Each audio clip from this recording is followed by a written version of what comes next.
Bien, bonjour, bonjour. Je suis Didier Nakache et je vais vous faire une petite conférence sur les grandes femmes scientifiques et malheureusement pour beaucoup d'entre elles injustement inconnues. Alors, quelle est notre vision de la femme? Bien, la femme, on la voit plutôt douce, plutôt drôle, plutôt fragile. On a tous en tête la chanson de Julien Clerc, par exemple.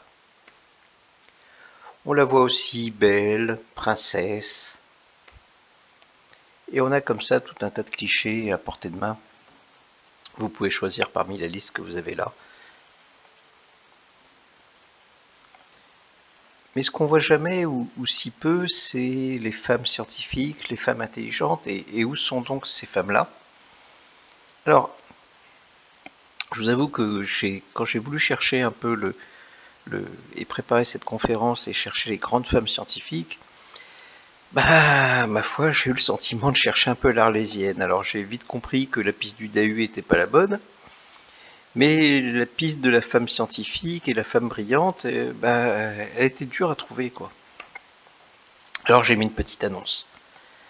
Homme petit, barbu, à lunettes, cherche femme intelligente et scientifique. Et là, malheureusement, dès qu'on parle de femmes intelligentes ou de grandes femmes scientifiques, on sent vite le danger et le malaise, quoi. On sent vite qu'il y a des choses qui viennent titiller, qui viennent déplaire, qui dérangent en tout cas. Alors on va revenir un petit peu en arrière, on va revenir 150 ans en arrière.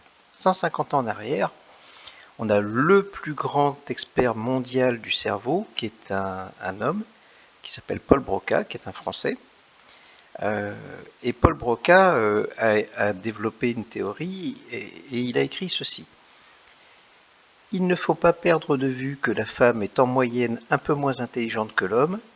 Il est donc permis de supposer que la petitesse relative du cerveau de la femme dépend à la fois de son infériorité physique et de son infériorité intellectuelle. Donc mesdames, c'est pas de votre faute, mais si vous êtes plus bête et moins forte physiquement, c'est parce que vous avez un cerveau plus petit que les nôtres. Voilà, et ça c'est Paul Broca, meilleur expert au monde du cerveau, qui a découvert une zone d'ailleurs qu'on appelle la zone de Broca, qui est là en rouge sur le schéma. Et à cette époque-là, on pensait comme ça. Alors vous allez me dire, maintenant on est avancé, on est évolué. Alors je me suis dit, bah, allons chercher l'homme le plus intelligent au monde et la femme la plus intelligente au monde sur Wikipédia pour voir un peu comment c'est présenté. Et je vous assure que ce qui est là, c'est authentique. Hein. L'homme le plus intelligent au monde, c'est James William Sidis. Et là, on lit des choses qui sont vraiment des plus flatteuses. C'est il marche à 8 mois, il lit le journal New York Times à 1 an et demi, il étudie le latin à 2 ans. À 8 ans, il parle avec facilité 8 langues, le français, l'allemand, le russe, le grec, le latin, l'hébreu, l'arménien et le turc, donc quand même des langues complexes. Et à 8 ans, il réussit le concours d'entrée à Harvard, mais il est trop jeune pour y être admis, et il intégrera cette université prestigieuse à l'âge de 11 ans, et il ressortira diplômé à 16 ans avec une mention en 1914. Ça, c'est l'homme le plus intelligent au monde. Vous voyez, c'est très très flatteur. La femme la plus intelligente au monde, la bien nommée Marilyn Vos Savant. Elle a prétendu, c'est une prétentieuse, hein, posséder l'un des quotients intellectuels les plus élevés au monde. C'est indiqué par le Guinness Book des records. Donc quand même pas un truc des plus flatteurs. Qui lui a retiré depuis cette mention. Cette assertion est sujette à controverse.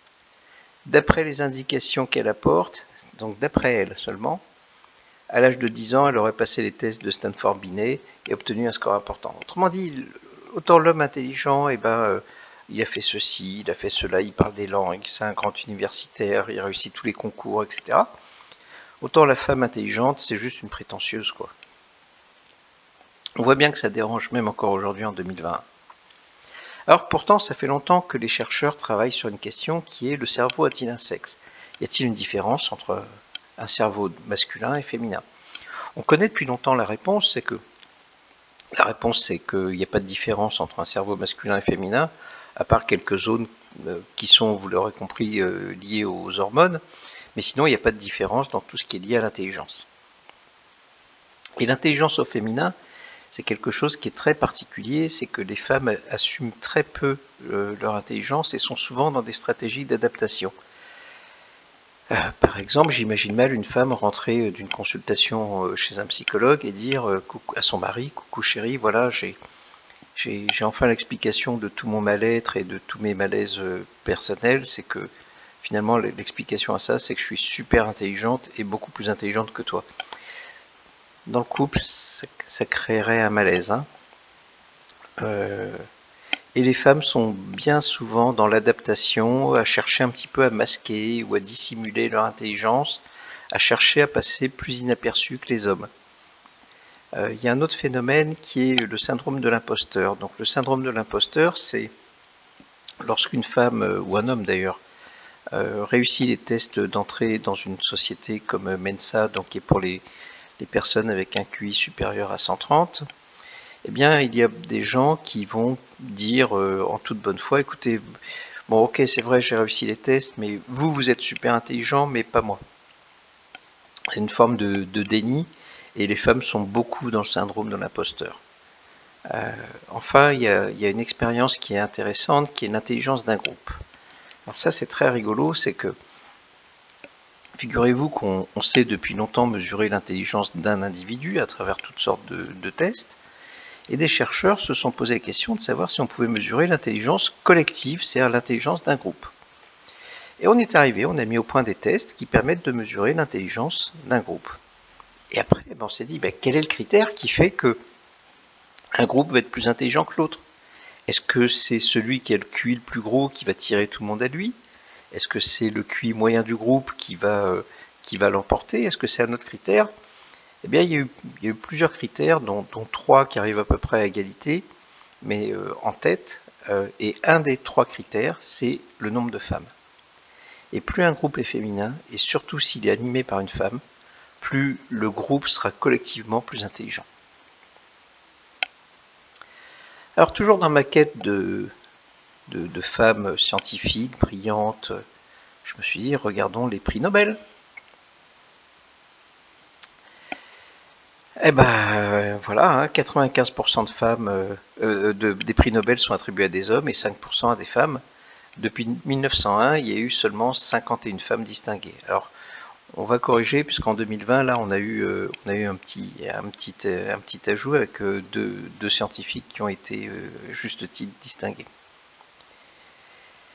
Et on voit quand même que par tranche de 20 ans, le nombre de Nobel féminins tend à augmenter. C'est que dans les années 1900, 1920, 40, 60, on était autour de 4 femmes par vingtaine d'années. Puis après, on est passé à une dizaine, et puis maintenant, on est à une vingtaine, donc quasiment une femme Nobel par prix. Si on regarde dans les disciplines, on se rend compte que c'est très inégal. C'est que les prix Nobel le plus souvent attribués à des femmes, c'est le prix Nobel de la paix. Et encore, c'est le prix Nobel de la paix, mais c'est encore quelque chose de curieux. C'est que ce sont des femmes qui ont, par exemple, c'est la jeune Malala qui s'est fait tirer dessus parce qu'elle allait à l'école. Ce sont des femmes ou une femme yézidi qui a été exterminée et réduite à l'esclavage par des sauvages. C'est-à-dire que ce sont des femmes qui ont souffert. On récompense les femmes qui souffrent finalement. C'est pas très simple. On les récompense pas pour ce qu'elles sont, on les récompense parce qu'elles ont souffert et réagi après. On aime beaucoup la littérature. Ça, vous pouvez écrire, mesdames, il n'y a pas de problème, on va vous offrir des prix Nobel, aucun problème. En médecine, ça marche plutôt bien. Une douzaine de Nobel de médecine. Par contre, chimie 5, physique 3, économie 1. C'est-à-dire que dans les sciences un peu plus dures, il n'y a vraiment quasiment pas de femmes. Alors voilà une photo qui a fait parler d'elle. Je ne sais pas si vous connaissez le jeu Où est Charlie? Et bien là, le jeu, c'est Où est la femme? Alors c'est une photo qui a été prise lors d'une conférence en 1971 sur la biologie des baleines, et il y a 32 hommes. Elle est ressortie récemment, cette photo, parce que la chercheuse qui travaillait sur ce dossier s'est rendu compte que dans la légende, il y avait le nom de tous les hommes, sauf celui d'une femme. Cette femme-là, vous la voyez là, en arrière-plan, cachée, femme noire en plus, complètement dissimulée, discrète. Et cette femme-là, c'est Sheila Minor Huff, qui a été retrouvée 47 ans après la photo. Et elle raconte des petites anecdotes. Par exemple, elle raconte que malgré son doctorat, on lui a proposé d'être secrétaire. Et elle a eu cette réponse que je trouve jolie, qui était « Mais monsieur, j'ai fait de trop longues études pour être votre secrétaire, monsieur. » Voilà. Et on voit que même dans les années 70, hein, donc c'est pas si vieux que ça, finalement, la place de la femme, eh bien, elle est en arrière-plan dans tous les sens du terme, quoi. Alors tout ça, ça s'explique par toutes sortes d'effets et de menaces, et je vais vous raconter ça. Le premier effet, c'est ce qu'on appelle l'effet de harem. L'effet de harem, c'est un phénomène sociologique qui est observé en science, qui fait que lorsqu'un homme scientifique est en position de pouvoir, il va s'entourer de beaucoup de jolies femmes dans des positions subordonnées. Vous avez ici une belle illustration avec un grand scientifique et autour de lui plein de jolies femmes. C'est-à-dire que l'homme ne s'entoure pas de femmes pour valoriser le travail des femmes, il s'entoure de femmes pour valoriser lui-même. Donc c'est assez curieux, mais ça existe, ça porte un nom et ça s'appelle l'effet de harem. Le deuxième effet, c'est ce qu'on appelle la menace de stéréotype en mathématiques. La menace de stéréotype dit qu'on tend à aller vers le stéréotype auquel on peut être attaché. Et donc c'est comme ça que eh bien, les blancs ne courent pas vite et les noirs courent vite, ou les femmes ne sont pas bonnes en maths. Alors il y a eu beaucoup d'expériences qui ont été faites dans ce sens-là. Par exemple, il y a une expérience qui est amusante, c'est qu'on donne un devoir, c'est toutes les expériences sur l'impuissance acquise, on donne un devoir de mathématiques en expliquant aux gens que les filles le réussissent moins bien que les hommes. Et effectivement, les filles réussissent moins bien que les hommes. Et si on donne le même devoir à faire en disant il n'y a pas de distinction, eh bien les filles réussissent pareil que les hommes. On a fait l'expérience également de donner une construction mathématique à faire en mathématiques, et là les filles n'ont pas très bien réussi. Et quand on a fait faire le même devoir mais en disant c'est du dessin, là les filles ont bien réussi. Donc voilà, il y a beaucoup d'expériences et la menace de stéréotypes en mathématiques fait que les femmes se pensent moins fortes en mathématiques et ça se traduit dans des résultats qui sont finalement biaisés. Comme ça ne suffisait pas, il y a l'effet Matilda. Donc l'effet Matilda, c'est un phénomène qui fait que on s'est rendu compte que des femmes se sont fait voler leurs réalisations, leurs travaux ou leurs résultats. Alors, en science, les hommes aussi se sont fait voler, sauf que chez les femmes, c'est 10 fois plus. Cet effet-là, on l'appelle l'effet Matilda, qui est dans la continuité de l'effet Mathieu. Et il y a quelques exemples, par exemple Alice Ball qui a découvert le traitement contre l'ALERP, Rosalind Franklin, on va vous en parler tout à l'heure avec la structure de l'ADN, la conquête spatiale, Marthe Gauthier, la trisomie 21, Jocelyn Bell et le premier pulsar, etc. Il y a eu beaucoup de femmes qui y ont été lésées de leur découverte. Alors si je vous parle maintenant de femmes scientifiques et de grandes femmes scientifiques, bah, grosso modo, il y en a une qui va venir et que tout le monde connaît. Forcément, c'est Marie Curie, la génialissime Marie Curie. Alors contrairement à ce que certains pourraient penser, hein, elle n'était pas du tout la femme d'Einstein, hein, elle était la femme de Pierre Curie, bien évidemment. Alors Marie Curie, c'est une femme scientifique polonaise. À cette époque-là, en Pologne, on ne pouvait pas faire d'études supérieures et aller à l'université. Et donc elle a arrêté ses études assez tôt, elle a travaillé. Avec l'argent qu'elle a gagné, elle a mis de l'argent de côté, et elle a payé les études de sa sœur, et dès qu'elle en a eu assez, elle a pu venir en France pour continuer ses études. Toutefois, en attendant, en Pologne, elle a fait ce qu'on appelle l'université volante, qui était une université clandestine qui permettait aux femmes d'étudier un petit peu en cachette. Donc Marie Curie a fait l'université volante, Elle a été la première femme à recevoir un prix Nobel, d'ailleurs à la demande express de son mari Pierre, qui a écrit au jury, qui a dit, écoutez, il se dit que je pourrais être nobelisé et recevoir un prix. Sachez que ma femme a à part égale travaillé avec moi, et donc il ne serait pas normal que j'ai le prix et pas elle. Mais elle a eu quand même le prix Nobel à la demande de son mari. Ensuite, c'est la première et la seule femme qui a eu 2 prix Nobel, un de physique et un peu plus tard un de chimie. C'est la première femme qui a été professeure et titulaire d'une chaire à la Sorbonne, la première femme à obtenir un doctorat en sciences en France, la première femme lauréate de la médaille Davy, qui est une médaille prestigieuse de chimie. C'était la première femme en France directrice d'un laboratoire universitaire, la première femme au congrès Solvay, qui est un congrès de scientifiques de physique des plus prestigieux, même le plus prestigieux au monde, à l'époque où il y avait Einstein, Bohr et tous les grands. Première femme à rentrer au Panthéon, d'ailleurs elle a été tellement irradiée que même encore maintenant elle est dans un cercueil qui est en plomb parce qu'elle irradie encore. Et elle a refusé la Légion d'honneur avec son mari en disant tout simplement je n'en vois pas la nécessité. Et ça c'est ce qu'avait dit Pierre, et Marie Curie avait rajouté en science nous devons nous intéresser aux choses et non aux personnes. Voilà, alors il y a une anecdote, je ne sais pas si elle est vraie ou si c'est une légende urbaine.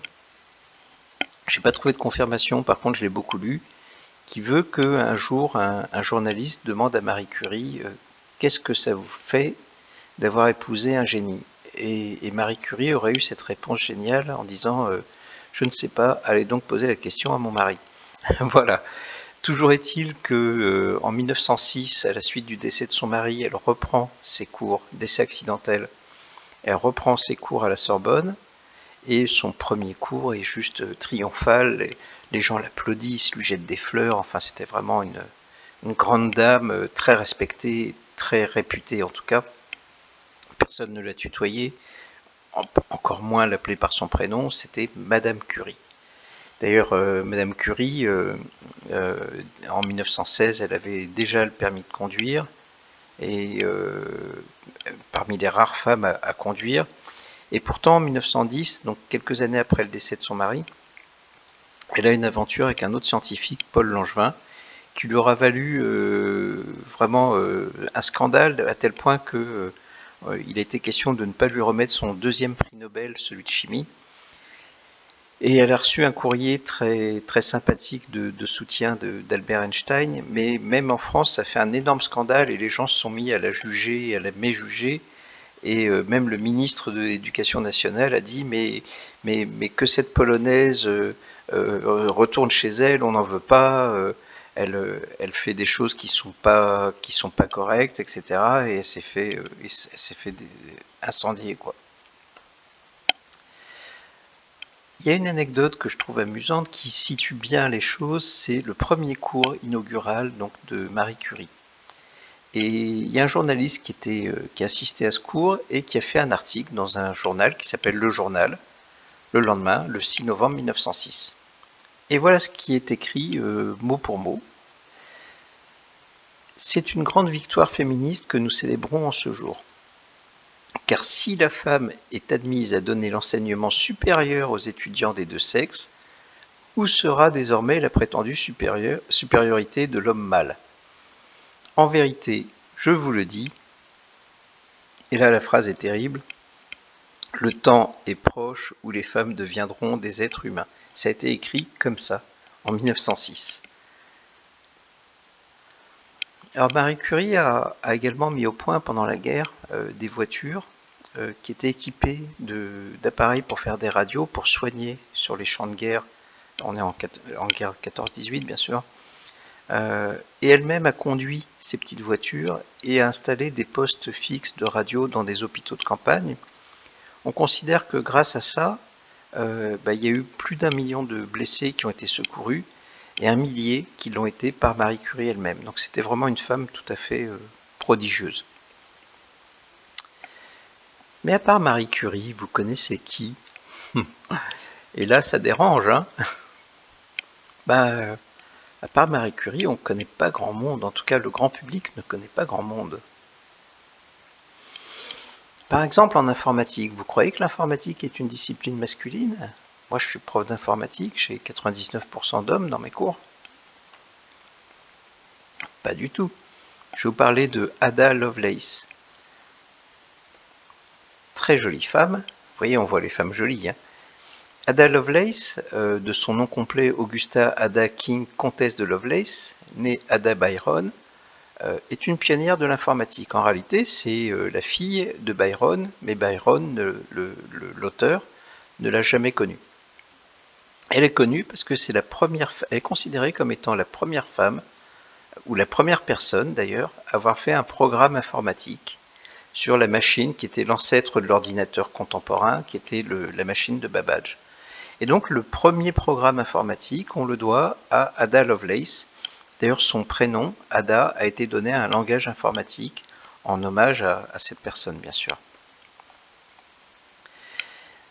D'ailleurs, c'est vraiment la Deuxième Guerre mondiale qui a permis aux femmes d'exprimer leur intelligence et leur savoir. Et à cette époque-là, pour remplacer des hommes, on les a employés comme des calculatrices et des calculateurs humains.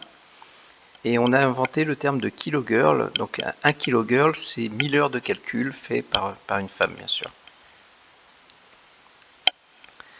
Vous avez ensuite l'ENIAC. L'ENIAC, c'est le premier ordinateur au sens où on comprend aujourd'hui, avec l'architecture von Neumann, etc. Donc juste dans la période de l'après-guerre. Ordinateur contemporain, d'ailleurs, vous voyez ces quatre femmes-là qui portent quelques composants. Par exemple, celle qui est à gauche porte une barrette mémoire, à mon avis, de l'époque. Hein.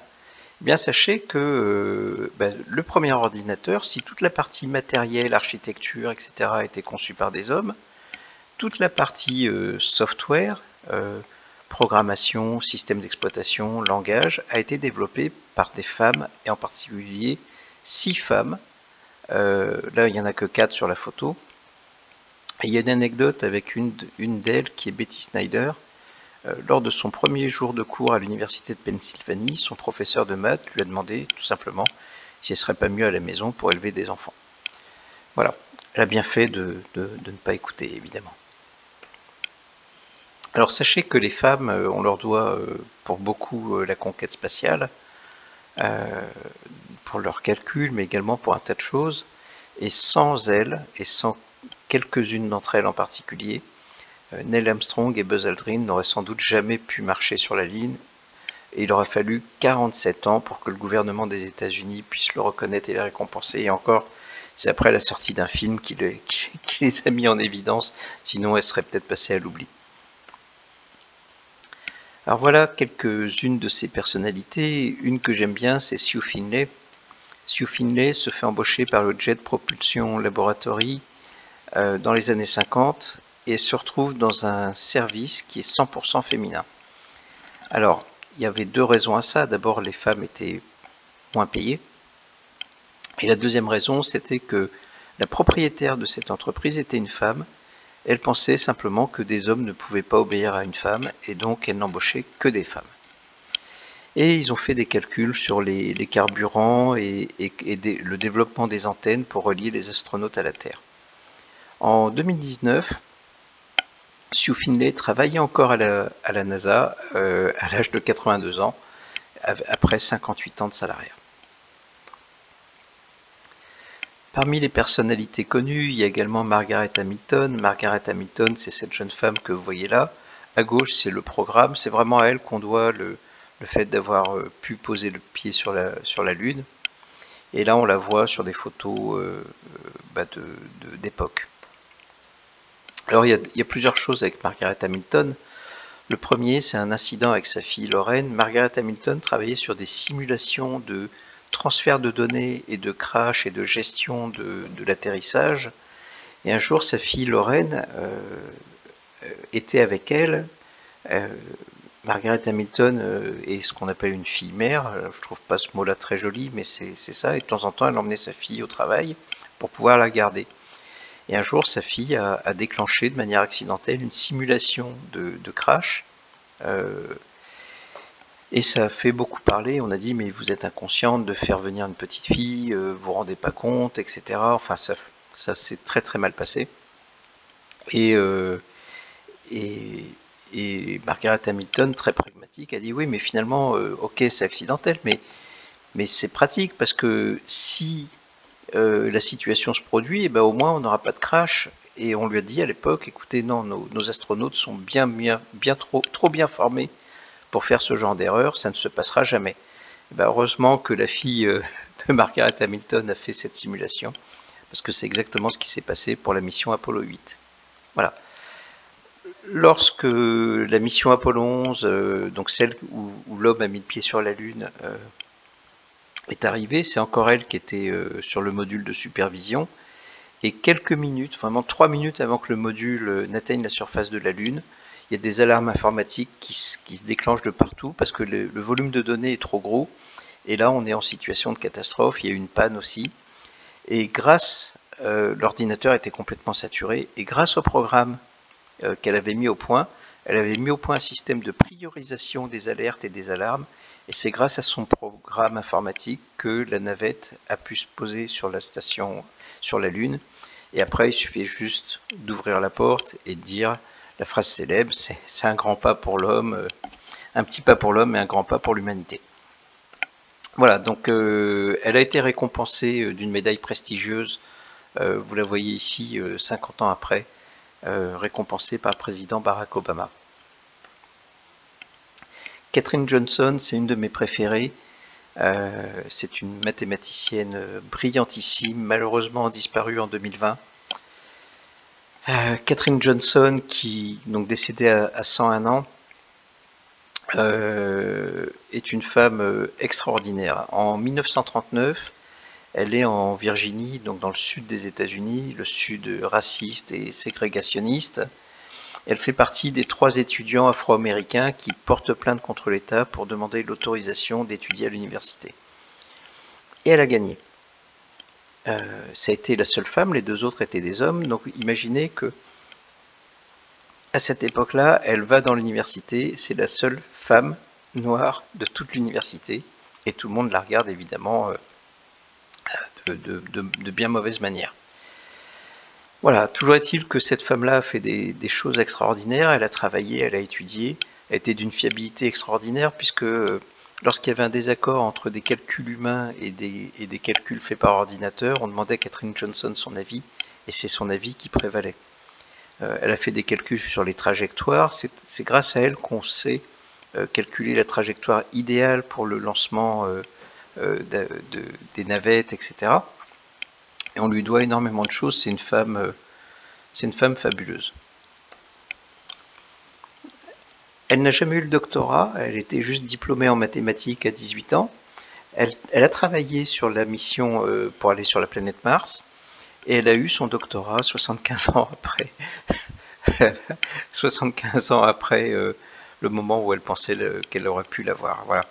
On la voit là, ici à droite, et elle a combattu la ségrégation, elle a milité pour le droit des femmes et des femmes noires en particulier, à aller à l'école, à apprendre les sciences, à étudier et à se développer comme ça. En astronomie, pas mal de choses à dire en astronomie, je vais juste citer Cecilia Payne. Cecilia Payne, c'est une femme qui était la première femme nommée chef du département d'astronomie de Harvard en 1956.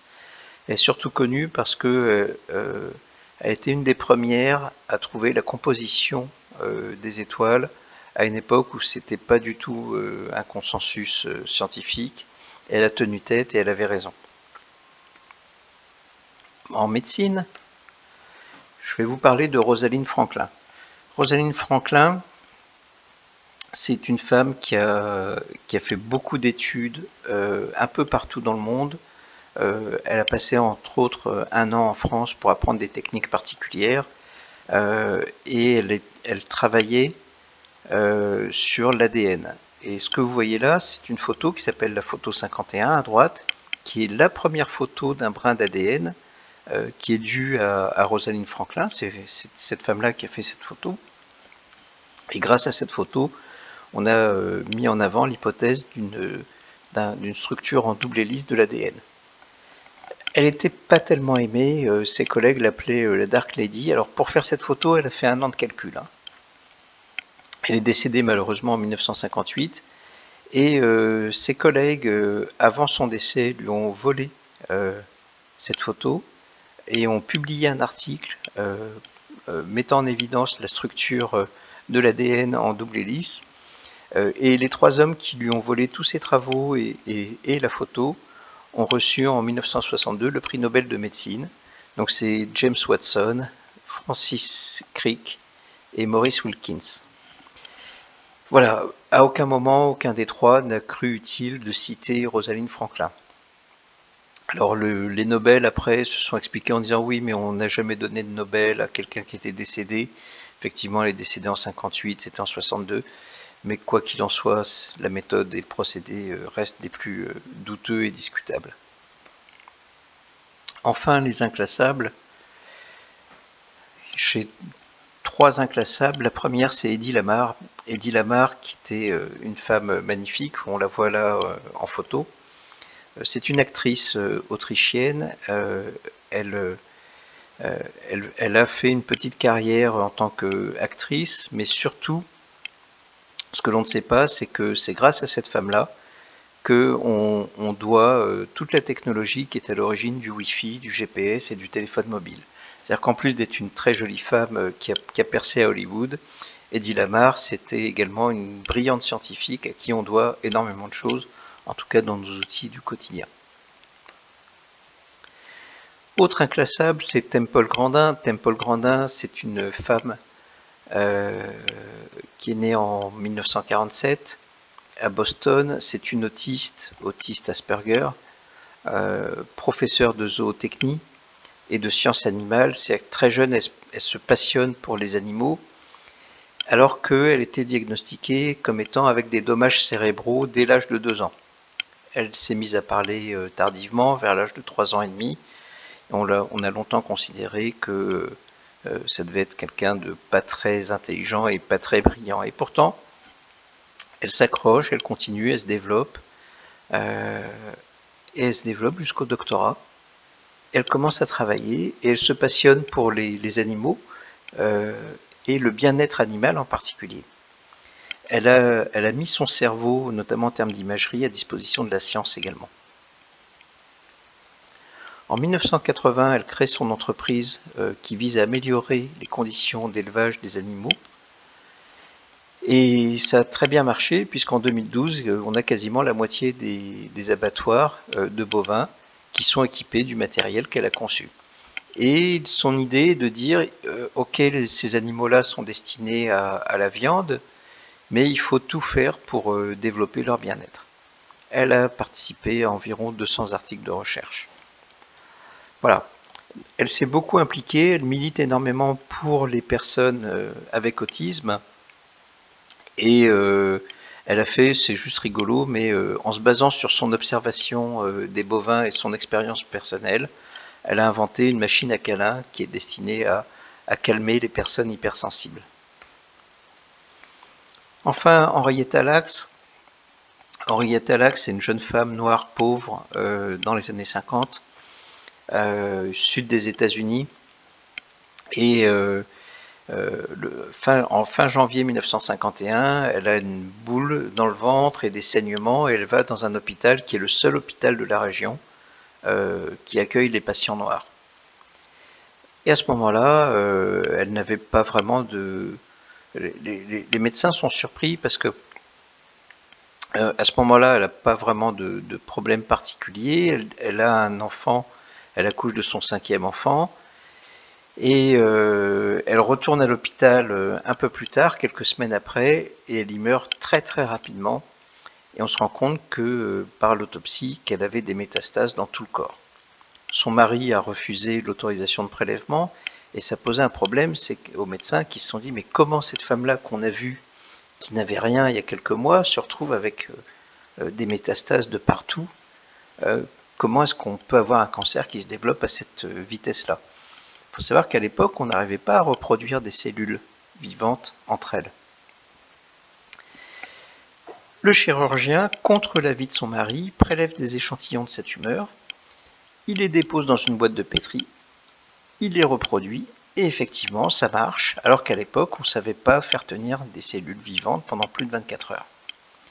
Et depuis, ces cellules-là se sont multipliées, et ça a servi à plein de recherches médicales, puisqu'on avait une usine à production de cellules. Et donc on s'est servi de ces cellules pour décrypter les tumeurs, les virus, pour mesurer les effets de la bombe atomique, pour faire des travaux sur la fécondation in vitro, le clonage, la thérapie génique. Et ces cellules, on les appelle HeLa, H-E-L-A, pour HE pour Henrietta, LA pour Lax. Et même encore aujourd'hui, on a un peu plus de 60 000 études qui toutes sont faites à partir des cellules d'Henrietta Lacks. Et il y a eu des milliers et des milliers d'études qui ont été faites. On considère qu'on a mis en culture, depuis ce jour-là, à peu près 50 millions de tonnes de cellules d'Henrietta Lacks. Voilà, en conclusion, vous allez me dire, bon bah ouais, ok, c'est gentil, mais là, il nous a juste présenté les 3-4 femmes les plus connues, et puis en fait, il n'y en a pas d'autres. Bah, détrompez-vous. J'aurais pu citer chacune des femmes qui sont là sur ce mur, et il y en a encore bien d'autres, j'ai dû faire un choix. Il y a eu beaucoup d'autres femmes connues, et de tout temps. Hein. On aurait pu monter à des périodes encore beaucoup plus anciennes, j'ai pris que les plus récentes, où des femmes se déguisaient en hommes pour pouvoir faire de la science, par exemple. Voilà, je vous remercie pour votre attention. Le support, je vous l'envoie sans aucun problème, sur simple demande. Vous me faites un mail à confia@orange.fr et je vous l'enverrai avec beaucoup de plaisir. Voilà, merci.